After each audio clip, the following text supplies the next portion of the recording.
বন্ধুরা, আপনারা তো নেইল কাটার সবাই ব্যবহার করে থাকেন, কিন্তু কি জানেন নেইল কাটারে এরকম ছুরির মতন এই জিনিসটি কেন দেওয়া থাকে? এছাড়াও দেখা যায় স্কুটিতে এরকম আলোর মতন একটা জিনিস দেওয়া থাকে। এই আলোটা কিসের জন্য দেওয়া হয় তা কি জানেন? আপনারা তো ক্যাপসুল অনেকেই খেয়েছেন, কিন্তু ক্যাপসুলে এরকম দুইটি কালার দেওয়া থাকে কেন জানেন? তো এইসব অজানা ফ্যাক্টস জানতে ভিডিওটি শেষ পর্যন্ত দেখুন। নাম্বার 10, এই ক্যাপসুলের মধ্যে জানেন কি একদিকে ভর্তি থাকে আর একদিকে খালি থাকে। আর এই দুইটি কালারের মধ্যে কোন দিকে মেডিসিন ভরতে হবে এবং কোন দিকে খালি রাখতে হবে সেটি যাতে সহজেই বোঝা যায়, সেজন্য এরকম দুই কালারের করা হয়। আর একটি কারণ হলো দুইটি কালার দিলে সকলের দৃষ্টি আকর্ষণ হবে। অনেক ক্যাপসুল আছে যেইগুলো সাদা কালার হয়। নাম্বার 9, আপনারা তো বাইক বা স্কুটির চাকার কাছে এরকম একটি জিনিস দেখতে পারবেন, কিন্তু আপনারা ভেবে দেখেছেন কি এর কাজ কি? একে আসলে রিফ্লেক্সিং বলা হয়।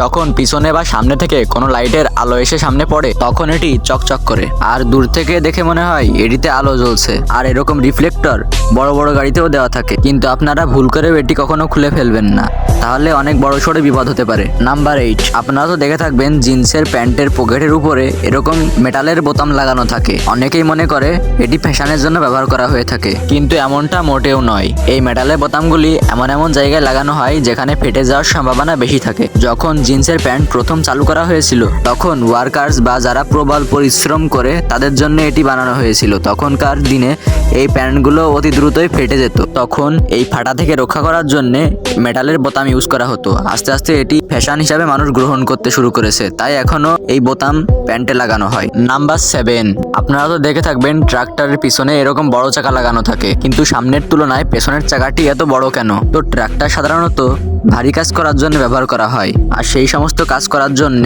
একই চাকা লাগালে যেখানে সেখানে ফেসে যেতে পারে, মানে গাড়ি আটকে যেতে পারে। আর যদি সমান চাকা দেওয়া হতো তাহলে ট্রাক্টরে যেসব ভারী কাজ করা হয় সেটি সঠিকভাবে করা যেত না। আর আপনারা জানেন কি এই বড় চাকার ভিতরে পানি দেওয়া হয়। নাম্বার 6, আপনারা যখন হাই তোলেন তখন দেখবেন আপনার পাশাপাশি যারা আছে তারাও আপনার সাথে হাই তুলতে শুরু করে দিয়েছে। তো হাই হলো একটি স্পর্শবাসক বিষয়, তাই একজনের দেখা দেখি এই হাই সকলের উঠতে থাকে। নাম্বার 5, তো আপনারা দেখে থাকবেন কম বেশি সবাই বাম হাতে ঘড়ি পরে থাকে, কিন্তু কেন? তো যারা ডান হাত দিয়ে কাজ করে তারা বাম হাতে ঘড়ি পরে যাতে কাজ করতে সুবিধা হয়, এবং যারা পরীক্ষার্থী যারা পরীক্ষা দেয় তারা বাম হাতে ঘড়ি পরে যাতে তাদের সময় নষ্ট না হয় ঘড়ি দেখার জন্যে। আবার যারা ডান হাত দিয়ে খায়, খাওয়া শেষে হাত ধোয়ার সময় পানি লেগে যাতে ঘড়ি না ভিজে যায় সেই জন্য তারা বাম হাতে ঘড়ি পরে। এক কথায় বলতে গেলে যারা যেই হাত দিয়ে বেশি কাজ করে সেই হাতে ঘড়ি পরলে অতি দ্রুত নষ্ট হয়ে যেতে পারে, সেই জন্য তারা বিপরীত হাতে ঘড়ি পরে থাকে। আবার কিছু কিছু মানুষ আছে যারা স্টাইলের জন্য বিভিন্ন হাতে ঘড়ি পরে থাকে। নাম্বার 4, আপনারা হয়তো কারের উপরে এরকম অ্যান্টেনা দেখে থাকবেন, কিন্তু জানেন কি এরকম অ্যান্টেনা কেন লাগানো হয়?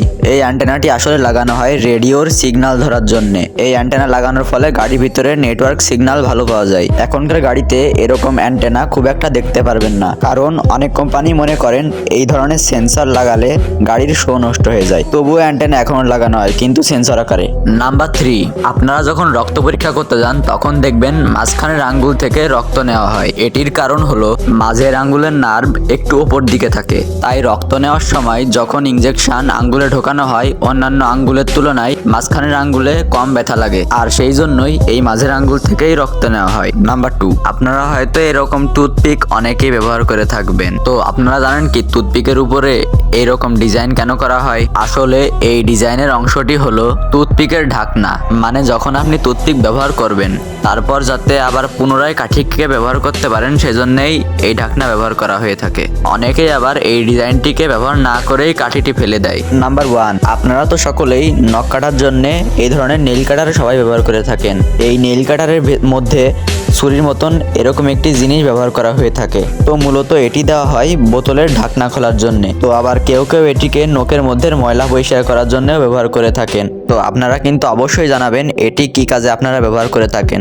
তো ভিডিওটা যদি একটু ভালো লেগে থাকে তো লাইক এবং সাবস্ক্রাইব করতে কিন্তু ভুলবেন না। তো দেখা হচ্ছে পরবর্তী একটি নতুন ভিডিওতে। Bye bye.